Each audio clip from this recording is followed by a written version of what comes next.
friendly countries. Let me comment the Commandant of this great seat of learning for maintaining the highest standard of training and extend my heartiest congratulations to the course participants for the successful completion of your training. Ladies and gentlemen, today the threats we face are no longer limited to conventional battlefields. They are multifaceted, ranging from kinetic warfare to cyber attacks, economic coercion, to disinformation campaigns and hybrid threats that challenge both our borders and our ideological frontiers. The recent Indian aggression against Pakistan, violating our territorial integrity and targeting our innocent civilians, was not merely countered successfully, but instead we succeeded in turning the tables on those who are dreaming of establishing a new norm. On the diplomatic front, our offer of a neutral, independent, and credible investigation into the so-called Pahalgam terrorist incident was brushed aside by India, that knew full and fully well that such an investigation would only uncover the ugly truth. With its false allegations exposed, India resorted to unleashing its missiles against Pakistan on 6th of May. Our response, both on the ground and in the air, left India completely baffled and shell-shocked, particularly after its Air Force lost several of their highly prized aircrafts and missile defense systems. The Indian leaders had no option but to concoct patently false explanation for their losses. India tried sneaking in once again in the wee hours of 10th May, but their frustration was obvious, loud and clear. That very early morning, I received a call from Field Marshal Syed Asim Munir. He sounded calm, poised, yet confident and fully prepared. Throughout this crisis, his bold, courageous, fearless, and inspiring leadership stirred the armed forces and galvanized them as a wall of steel. Surely he has entirely earned the rare title of Field Marshal. Our counter-strike Operation Bunyanum Marsus destroyed the enemy's defenses and shattered the myth of their military might. I must also acknowledge the heroics of our Air Force, led by Air Chief Marshal Zahir Ahmed Babar, who displayed exemplary professionalism in downing enemy jets with precision and accuracy. Ladies and gentlemen, Pakistan accepted the ceasefire offer brokered by the United States and other brotherly and friendly countries in the interest of peace, progress, and prosperity in South Asia. More importantly, India's much wanted claim that they would establish a new norm was buried for all times to come by our brave armed forces. On top of it, these claims were ridiculed by the Indians themselves. In fact, Pakistan had given India a bloody nose as it suffered a serious setback in both warfare and finest diplomacy. The unprecedented synergy of our armed forces, the civilian leadership, and the indomitable spirit of our people, steeled by our faith in the infinite mercy of Allah subhanahu wa ta'ala, granted us a glorious victory that will echo through the annals of history. In fact, it is Pakistan that has established a new norm in its relation with India. Henceforth, we shall not allow her to behave in an arrogant and haughty manner ever again, inshallah. And if and when it does so, we will respond with full force. Nor will we ever allow India to weaponize water by holding the Indus Water Treaty in abeyance. This is an absolute red line for us. I must mention, and without mincing words, that while we have succeeded on the military front, Pakistan continues to face major challenges in the fields of economy and governance as well. Let me recall back in April 2022, when I assumed the office of Prime Minister for a short while, about 16 months, just to illustrate the gravity of the situation at that point in time. International banks were refusing our letters of credit for our vital imports like energy and other very important imports linked to Pakistan's well-being. Another most serious was the threat of international lending agencies of walking away from what they perceived agree on a way forward. And as a result of that meeting in Paris, in July 2023, we were able to sign a standby agreement with IMF, which averted an impending economic meltdown. Allah was absolutely, infinitely merciful and kind. Then again, assuming office now in March 2024, we lost no time to introduce major reforms coupled with cast iron guarantees to the lending agencies that we would not shy away from undertaking difficult, tough, but very relevant, deep-rooted structural changes in our system and our administrative organization. And we undertook those very difficult decisions, and through that we were able to calm those fears of our lending partners. Today, alhamdulillah, we are witnessing the fruits of those sacrifices made by the common man of Pakistan. Inflation has plummeted from 38% to 0.3%. Our rupee stands stable.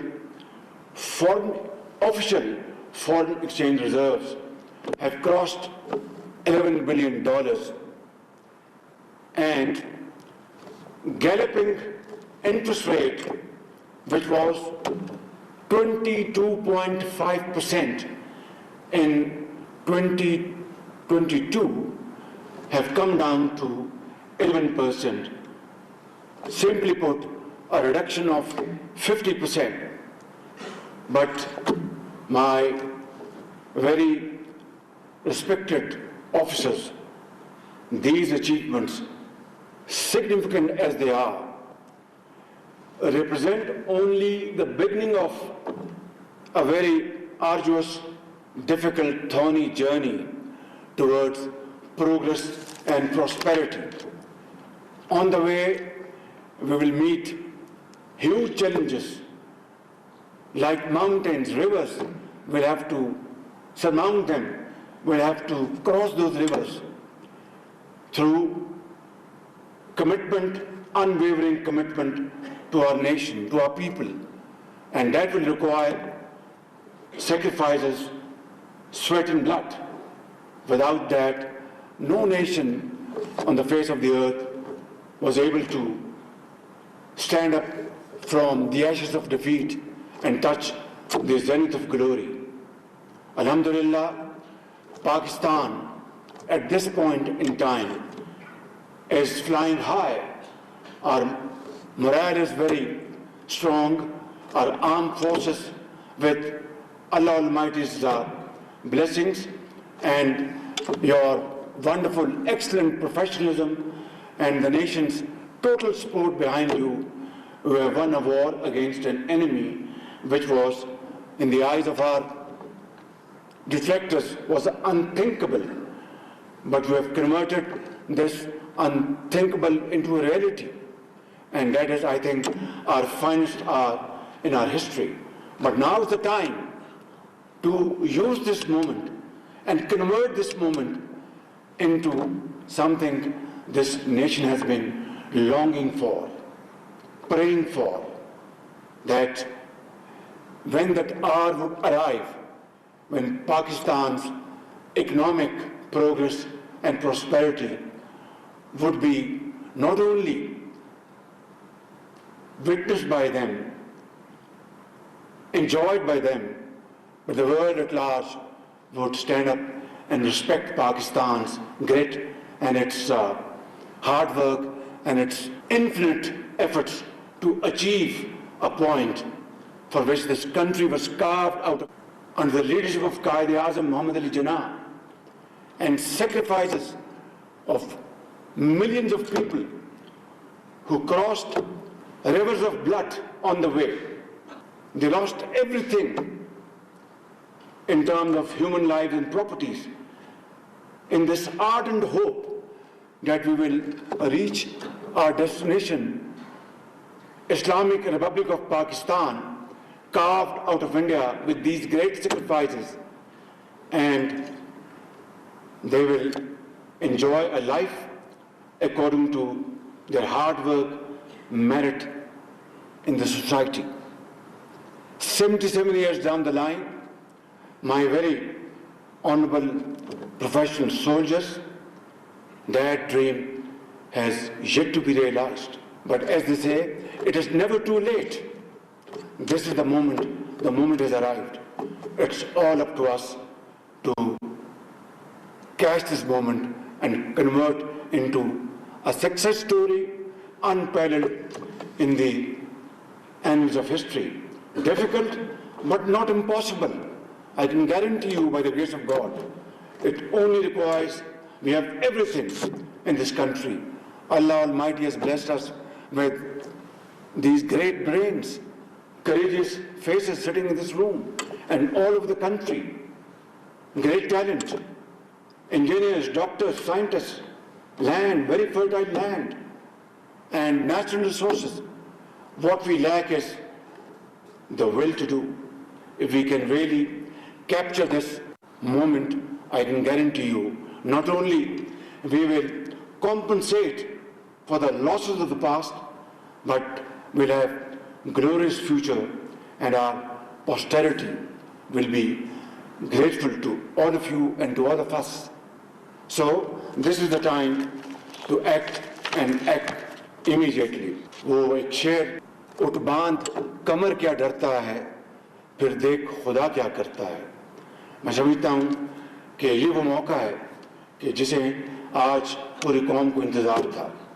I will just highlight a few indicators that as compared to last year, our revenue collection is more than 28% than last year. And our GDP, tax ratio to GDP, which was 8.8% last year, today it is going to touch by 30th June, hopefully 10.4%. But although it is highest in the last 6 years, but it's a long way to go. We have to touch at least 15% if we have to have meaningful growth, development in the four nook and corner of Pakistan. My wonderful officers, I'd like to mention a few humble achievements this government has made in the last 14-15 months. Through our joint efforts, we have shown zero tolerance for corruption. And I'll cite you only one example. Federal Board of Revenue, less said the better. Right at the inception of my government, we changed, transferred officers at the highest level who are not delivering and had problems. I will not go into details. And they were replaced by people of more knowledge and respect. And that is why, and then every week I hold a review meeting of FBR in my office, every week. So as a result, in these 14 months, 28% is additionality to our revenue as compared to last year. For the first time in Pakistan's history, you are witnessing faceless interaction at Karachi port. And this model will be replicated in all other seaports and dry ports. Thirdly, these containers, they come in and they carry millions of tons of goods every year, but they were never scanned. Pakistan had enough resources to spend a few $1 million to import these scanners and scan these containers and to see what are the goods which have been shipped and check misdeclaration, under-invoicing. But it was never done. Not that I'm trying to take the credit. I'm trying to explain you the apathy and lethargy, including myself, we have faced over the last 77 years. But now is the time to stand up and accept the challenge and move forward in unison, which we are by the grace of God in the last more than 1 year. And then smuggling has been another cancerous problem for Pakistan. And it was said that this is one area that can never be plugged. I can assure you, my very honorable officers, that alhamdulillah, in the last 1 year, there is significant reduction in smuggling. And again, I would say the credit goes to, in this particular case, mostly to Field Marshal Sayyid Asim Munir.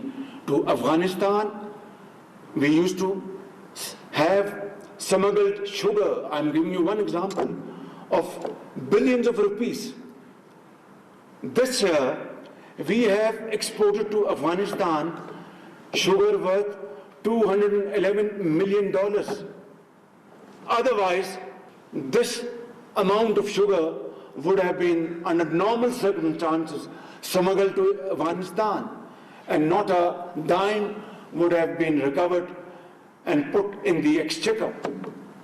This is one shining example which can be replicated in every walk of life, every sphere of life. Again, what it demands the will to do.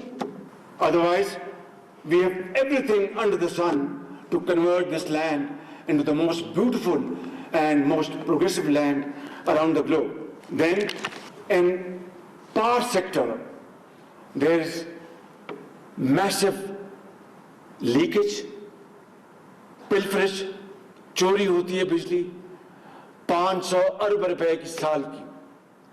फिर वो IPPs, they have made their profits. This is the first time that these IPP agreements have been renegotiated. And coupled with other steps we have taken, Alhamdulillah, 2 months ago, I announced a respite of rupees 7 per unit in electricity tariff across the board. So these examples I have quoted here not to impress you, but for your kind consideration that this is how nation can be built by the grace of God. Then we are moving in crypto and blockchain technologies. We are fast moving towards motion of information technology, spending huge sums of monies to train our HR. For example, 1,000 agri-engineers, fresh graduates from all the 4 provinces of Pakistan are being sent to China to acquire modern technology in the field of agriculture. Imagine Pakistan, an agrarian economy, and yet at times we are exporting wheat, at times we are importing wheat, at times we are exporting sugar, at times we are importing sugar. These are the challenges, and these challenges have to be met with full commitment, like I've just mentioned a few examples. A few drops in the ocean, like drop by drop, it will become a flowing river by the grace of God. My dear officers, terrorism is another challenge.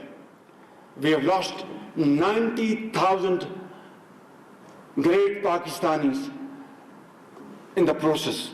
Are very brave soldiers, officers, civilians, doctors, engineers, mothers, sons, and politicians, doctors, scientists, all of them have paid huge price, human life, and we lost business economic losses of $150 billion over these decades.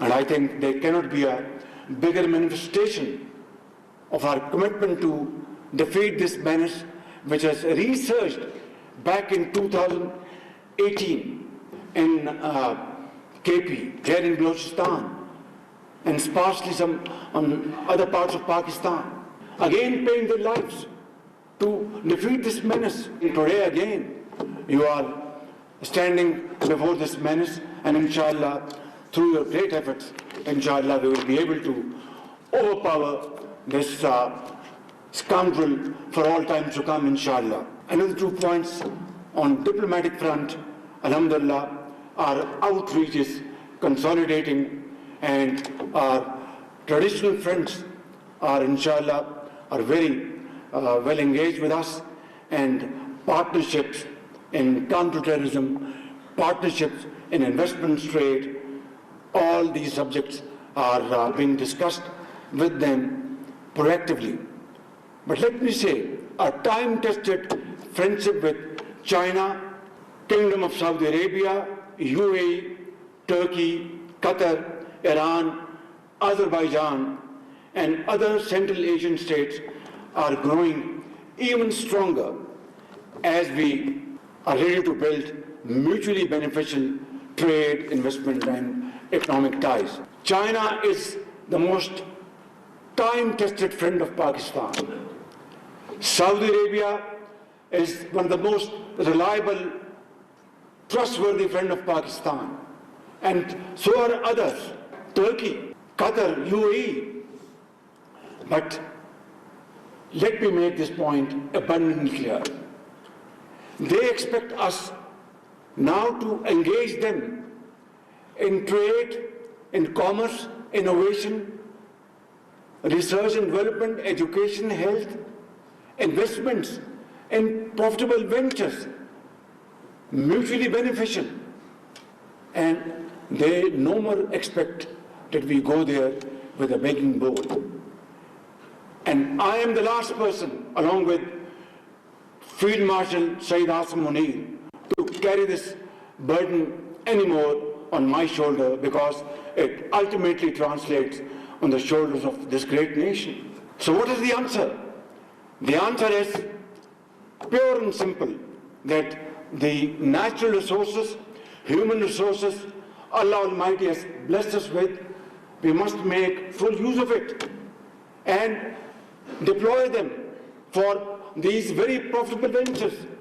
And if we are able to defeat terrorism, if we are able to put the nation together, which is united like never before, and if we are absolutely clear in our vision that we have to promote export-led growth, we must not promote those idling units in Pakistan who are not making profits but having a rental business out of huge walls of imported tariff to give them protection. These are details, I'm not going into it. Suffice it to say that there is, sky is the limit for us to, alhamdulillah, be ready with these large investments. We are carving our path forward, our way forward on these lines. And one day soon, inshallah, if we really act on this way forward, a day will dawn soon, inshallah. Look at Japan and Germany. What happened in the Second World War? They were annihilated. During the Second World War, they lost their cities after cities. And then, with their iron resolve, they converted their defeat into hard work and untiring efforts. And within 60 years, 70 years, they have touched the zenith of glory through untiring efforts, through blood and through sweat. And today, Germany and Japan, they count amongst the first 10 most growing economies in the world. Why can't we be? I think it's a question we have to ponder over. And I can tell you, if we seriously and sincerely ponder over this question, the answer is loud and clear.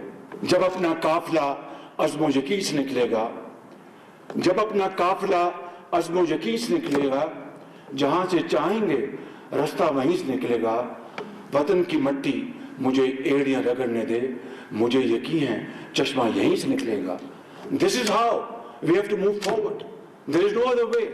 Finally, I'd like to say, your journey is here as a continuation of a long legacy of your predecessors who held high the flag of Pakistan, not only in combat, but were also at the call of duty in times of floods, earthquakes, and other natural disasters. And more recently, and in this tenure, you have contributed immensely in all facets of nation building, including trade, economy, and investment. I also wish to honor the quiet strength in each one of you and your families who bear their own burden of sacrifices. The mother who sends her son to a freezing outpost, the wife who raises a family while her husband serves on the frontier, the child who grows up cherishing medals instead of memories. They may not wear the uniform, but their patriotism is embroidered in every thread of our national fabric. Ladies and gentlemen, I want to conclude with a parting thought. You have chosen a path of selfless service, one that demands courage, fortitude, loyalty, and sacrifice. In your hands lie not just the safety and security of our borders, but the very ethos of Islamic Republic of Pakistan. May you always be guided by integrity, duty, and faith. May your courage inspire generations to come, and may your outstanding service shine forever as a beacon of hope and pride for this great nation. May Allah Almighty protect you and our beloved homeland, Pakistan Zindabad. वज़ीर-ए-आज़म मोहम्मद शहबाज शरीफ वज़ीर-ए-आज़म मोहम्मद शहबाज शरीफ का command and staff college में अफसरों से खिताब जारी था और उनकी जानिब से कहा गया कि कमांड एंड स्टाफ कॉलेज ने हमेशा शानदार खिदमात अंजाम दी। आम मिहाज की बजाय मुख्तलिफ जहतों का इम्तहान है। इस इदारे ने तमाम इम्तहानों के लिए बेहतरीन खिदमात अंजाम दी और आर्मी चीफ ने साबित किया कि वो फील्ड मार्शल के रैंक के हकदार हैं।